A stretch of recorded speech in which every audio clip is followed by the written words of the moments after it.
ubiquitous, right? You hear it on the radio, you hear it with Drake, you hear it on TV, you see it in social media, you've read it everywhere, you all know, right? Well, it didn't matter to me. One Sunday afternoon last summer, just like today, I was in the throes and the grasp of the worst panic attack I had ever faced in my life. I only had one thought, if you could call it a thought. I didn't want to live anymore, and I decided to end my life. With all my senses reeling, and with no ability to get out of this whirlwind, and with every nerve and synapse seemingly on fire, I stumbled into the bathroom of my apartment. I found the first bottle that I could see in the cabinet in the sink. Regret. It smelled like regret. Poison. It tasted like poison. Fortunately, I survived. As an aside, I'm actually grateful that it wasn't the other bottle, which ended up being sulfuric acid drink. It was a seemingly innocuous saline solution. In the month that followed, I underwent inpatient and outpatient, and on my part, inpatient rehab, and learned to stabilize, to medicate, and to heal. But it was only when I realized that I had to submit and surrender to something beyond myself, greater energy, God, whatever you want. It was only then that I was able to heal. So you only live once. We have to want to live. Next, I realized that I still had my principles and my morals, but I was struggling in some major way. So I thought to myself, maybe it's my philosophy and my worldview that needs to shift. I came across Stoicism. And for many of you, you're all side moms, maybe you've taken AP Euro or studied ancient civilizations, you might think of Stoicism as some faraway thing from the ancient Greeks and Romans.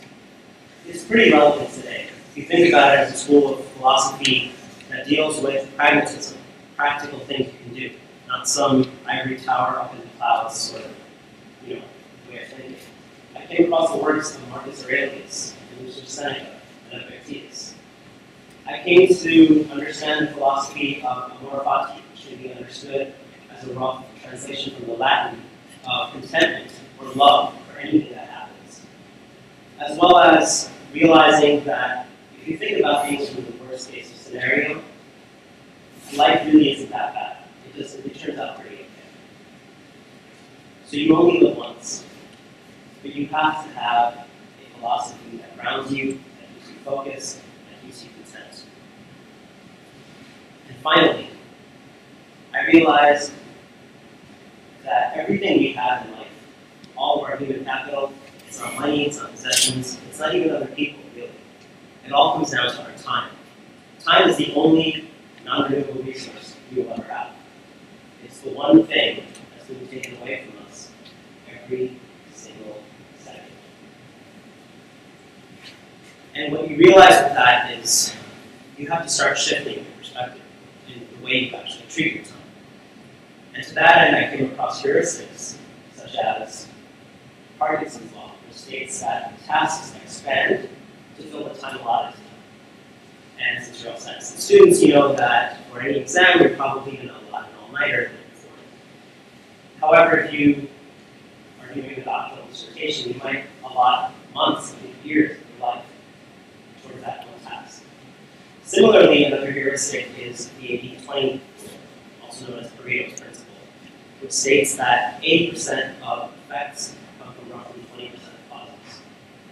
And as a social experiment, so to speak, I'm actually practicing that right now. I've boiled down the 20% of the most salient talking points of my talk from an 18-minute time frame to a little over 3.5 minutes. And that's all it is. You only live once. You have to want to live. You only live once. You need to have a philosophy that keeps you grounded, focused, balanced, and content.